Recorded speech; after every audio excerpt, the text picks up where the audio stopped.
These are the top 5 highest rated Simpson episodes of all time. The last episode is one of my personal favorites, and it's also the highest rated one. Let's start with the 5th highest rated episode with a rating of 9.2, titled You Only Move Twice. It begins showing a sunny morning, and Mr. Smithers is just going to work when a black car pulls up, and a woman offers him a job opportunity. But Smithers refuses.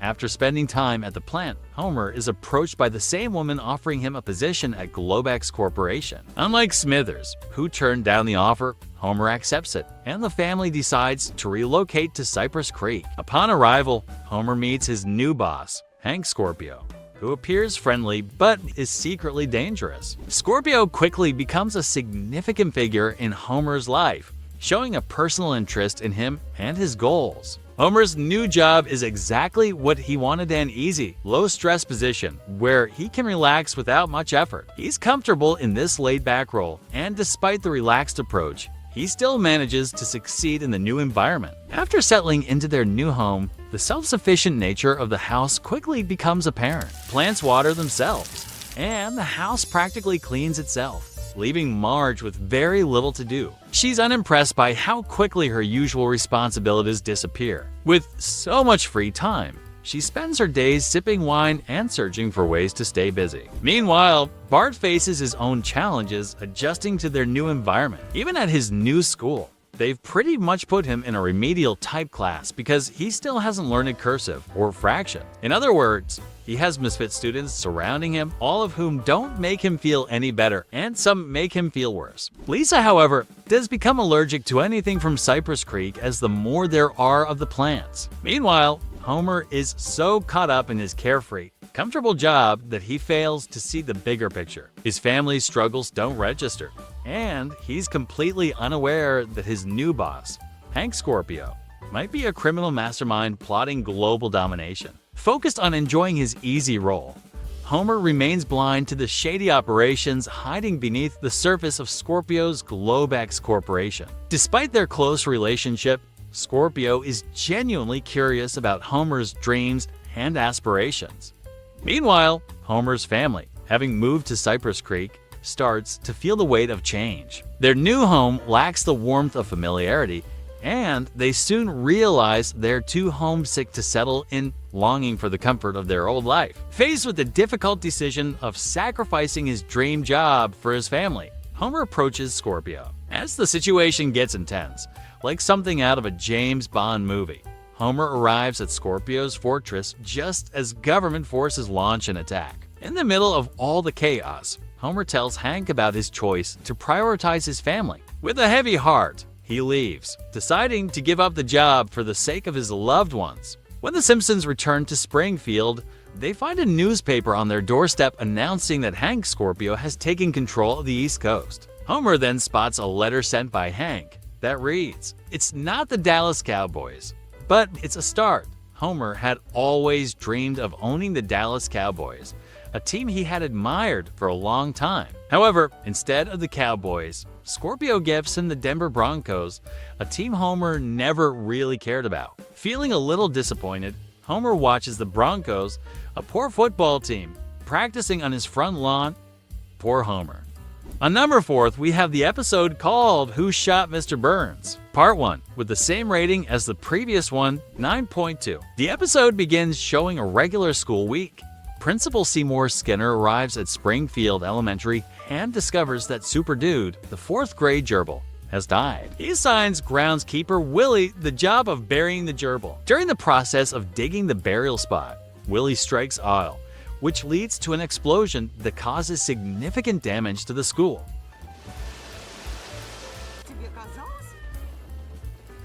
Skinner and Superintendent Chalmers are tasked with investigating the remains of the school, where they discover a large deposit of oil beneath the property. Following the death of the gerbil, Skinner carelessly tosses it off the roof, ironically honoring Super Dude, which sends the entire school into chaos. The teachers, suddenly enthusiastic about the potential wealth, start demanding extravagant changes like new equipment, bigger kitchens, and even a jazz instructor, which excites Lisa. Meanwhile, Mr. Burns, always eager to grow his monopoly on Springfield's energy, sets his sights on the school's oil. He first tries to trick Skinner into selling the drilling rights by disguising himself as Jimbo Jones. However, Skinner isn't fooled and refuses the deal. Frustrated, Burns takes matters into his own hands and begins drilling near the school. This reckless move creates chaos throughout Springfield. Bart's treehouse gets flooded with oil, injuring him and breaking Santa's little helper's leg. The digging also creates a massive sinkhole that swallows Grandpa's retirement home, forcing all the elderly residents to relocate. Grandpa moves in with the Simpsons, bringing along his loaded rifle, which he eventually buries in the backyard. Moe's Tavern is forced to close after the drilling releases a foul smell that seeps into the bar. This leads to all the other bars shutting down, leaving Barney Gumble and the regular patrons without a place to drink. Meanwhile, Springfield Elementary struggles to fund necessary upgrades due to the school's financial strain from the oil project. As a result, groundskeeper Willie and Tito Punt lose their jobs. Willie, already furious, directs his growing anger at Mr. Burns. Homer, on the other hand, seems more preoccupied with trying to get Burns to notice him.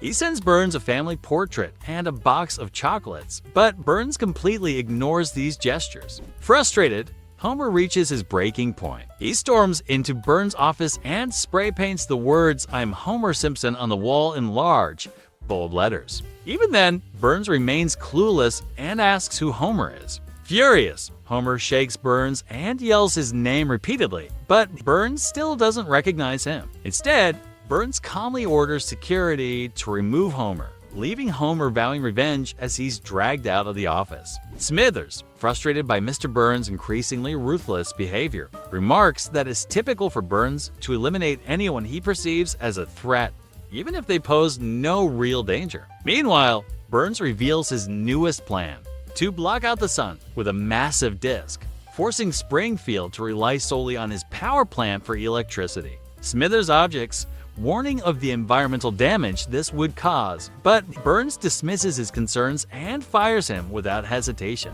Later, Burns attends a town meeting where the residents express their annoyance with him. As he leaves the meeting hall, Burns is suddenly shot in the face and collapses dramatically on the town's tower. Chaos and confusion spread as the townspeople react to the shooting. Despite their shared hatred for Burns, the shock of the event leaves everyone uneasy. Chief Wiggum arrives to investigate and attempts to figure out who pulled the trigger. Dr. Hibbert interrupts with a cryptic remark, adding to the mystery instead of answering questions. Wiggum, though uncertain, vows to identify the shooter. The screen fades to black, and the words "to be continued" appear, leaving viewers eagerly anticipating the next episode. At the third position, we have Treehouse of Horror 5th, The Shinning, with a rating of 9.2. In this episode, the Simpsons are hired by Mr. Burns to look after his private summer estate far from town as caretakers. Burns explains his reasoning. His vices of drugs, liquor,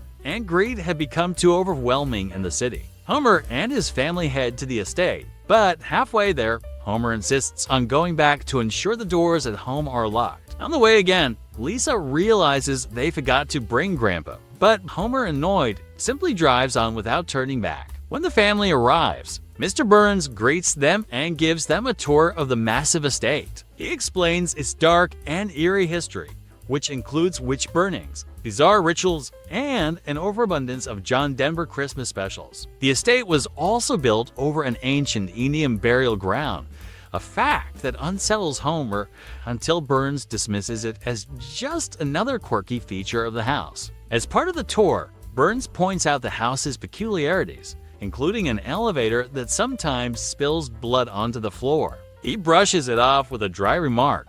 Usually, the blood gets off at the second floor, treating it like it's no big deal. Bart steps outside and peers into the hedge, excitedly claiming he has found a shortcut. This annoys groundskeeper Willie, who grumbles about Bart's meddling. Willie then reveals that Bart has a special ability he calls the Shinning, referring to Bart's supernatural powers. Bart mishears and repeats it as Shinning, but Willie explains the pronunciation had to be altered slightly to avoid any lawsuits. Willie warns Bart to use his powers wisely, advising him to contact him immediately if Homer starts acting crazy. Meanwhile, Mr. Burns and Smithers decide to cut off the mansion's cable TV and remove all the alcohol, reasoning that fewer distractions will make Homer a better caretaker. Smithers reminds Burns of previous caretakers who snapped under similar conditions, but Burns dismisses the concern. He confidently bets Smithers a Coke that Homer will manage just fine. Without TV, alcohol, or any entertainment, Homer quickly starts to lose control. Desperate for something to occupy his mind, he explores the mansion and stumbles upon its collection of axes. Later, he visits the bar, where he encounters Moe's ghost. Moe tempts Homer with a drink, but demands he agree to murder his family first. Homer initially refuses, but grows increasingly disturbed. In his madness, Homer turns to a typewriter and begins furiously writing. Instead of a story, he repeatedly types the phrase "no TV" and "no beer" make Homer go crazy, scrawling the same words all over the walls and furniture in a growing frenzy. Homer's behavior spirals further as he chases Marge through the house. At one point, he smashes open a display case labeled "break glass in case of spousal insanity" and grabs a baseball bat. However, when he catches a glimpse of his crazed reflection in a mirror, he scares himself so badly that he faints and rolls down the stairs. Homer gets stuck in the pantry, and Marge takes advantage. But that's when Moe and the ghoulish gang, Freddy Krueger and Jason Voorhees, appear on the other side of the pantry door, demanding that Homer carry out the crime. But Homer continues that he should not take any more. The family sits down for dinner, but the moment is interrupted by Homer smashing through a door with an axe in hand, shouting, "Here's Johnny!" His crazed antics continue, with Homer causing chaos, much to the dismay of his family. Even Grandpa is unable to keep Homer under control, leading to more moments, including one where Homer crashed through the wrong door while mimicking a 60 Minutes reporter. Horrified, Marge tries to call the police, but the phone line is dead. Meanwhile, Bart contacts Willie through his Shinning. Willie arrives at the mansion, but Homer attacks him from behind. Homer then grabs another axe and begins chasing the family through the house. The chaos comes to an end when Lisa finds Willie's portable TV. Homer collapses in front of it, his madness subsiding as he reconnects with the one thing he craved: television.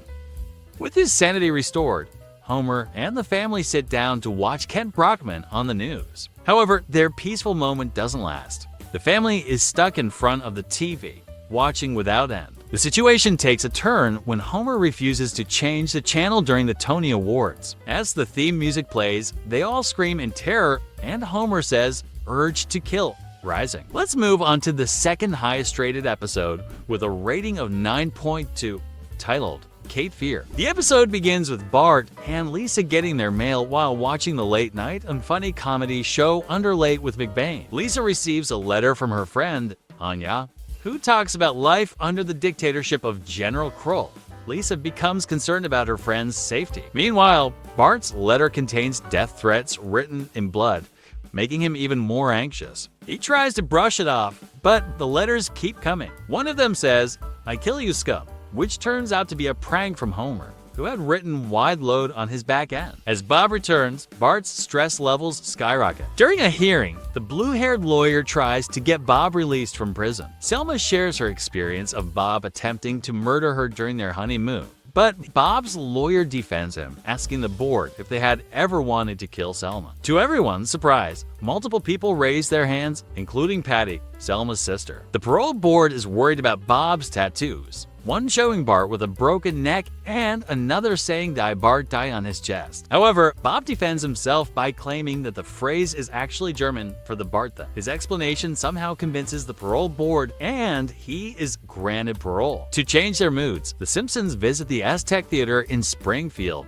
but a noisy, cigar-smoking man sits in front of them, ruining their enjoyment. Ironically, Homer laughs loudly and smokes an even bigger cigar, asking the man to stop. The family is shocked to realize that the man is Bob. He admits he has been sending threatening letters to Bart. Marge quickly reports this to Chief Wiggum, who sends the family to the witness relocation program for their safety. Now, under new identities as the Thompsons, the family moves to Terror Lake. They sing joyfully on their way, unaware that Mad Bob is secretly following them, determined to complete his goal. During their journey, Homer accidentally burns Bob with hot coffee, and the family rushes through a cactus field and back into the car. Despite his pain, Bob refuses to give up. The family settles on a houseboat at Terror Lake. Bart feels safe at first, but his worrying returns when he sees Bob appear from behind their car. He warns his family, but they don't believe him and dismiss his concerns as fantasies. Even Homer enters Bart's room holding a knife, but it turns out he was just bringing him brownies, making Bart even more fearful of his father's light-hearted pranks. That night, Bob sneaks onto the houseboat, cuts the rope, and pushes it into the wetland. He ties up the rest of the family to prevent any interference as he prepares to murder Bart. Luckily, Bart manages to escape and tries to get off the boat, but he is blocked by alligators and electric eels. To perform the full score of HMS Pinafore, a funny musical about love and light, Bob agrees and begins organizing the show, changing outfits, and creating accessories. Bart claps in excitement,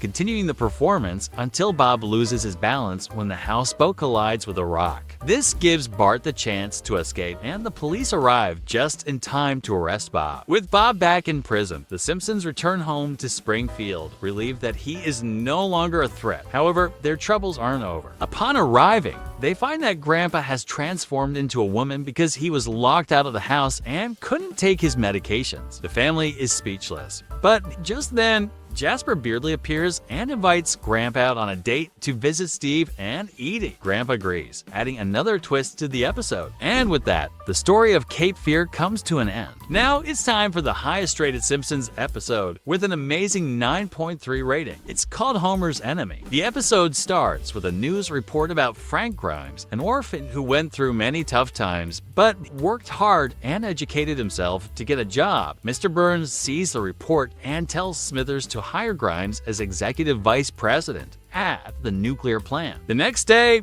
Burns forgets about his decision and instead gives the job to a brave dog, while Grimes is given a low-level position in Sector 7G. Soon, Grimes became frustrated watching Homer, who seemed to represent laziness and unearned success. Homer's relaxed attitude and constant mistakes, like almost drinking the acid, were the complete opposite of Grimes' hard work. Their first big conflict happened when Homer accidentally caused a cafeteria accident, which led to Grimes getting a salary cut. Meanwhile, Bart had his own adventure. He bought a warehouse at a government auction for just $1, thinking it was a great deal. However, the warehouse collapsed overnight, causing rats to spread into Moe's Tavern, and Bart had to clean up the mess. Homer tries to make things right with Grimes by inviting him to dinner. The Simpson family goes all out and prepares a fancy seafood dinner. While Grimes struggles with his hard life, Homer's life seems easy and full of success. This makes Grimes angry, but he still remains polite to Marge and the kids. Homer decides to invite Grimes to dinner, hoping to become friends. After getting advice from Moe, he asks Marge to prepare a lobster dinner, and the family gets dressed in their usual church clothes. When Grimes arrives, however, he becomes even angrier. He can't understand how someone like Homer could have all these good things: a beautiful house, 2 cars, a son who owns a factory, a smart daughter like Lisa, a lovely wife, nice clothes, lobsters for dinner, and all of Homer's surprising achievements like becoming an astronaut, winning a Grammy, going on tour with the Smashing Pumpkins, and even being friends with Gerald Ford. Grimes complains that it's impossible for a man like Homer, who's lived a lazy, clueless life, to have all this success, while he has worked hard since he was 4. All he has to show for his hard work is a briefcase, a haircut, and a small apartment between 2 bowling alleys, which actually impresses Homer. Grimes says people like Homer are what's wrong with America, doing the least they can while taking advantage of hardworking people like him. He believes if he had lived in any other country,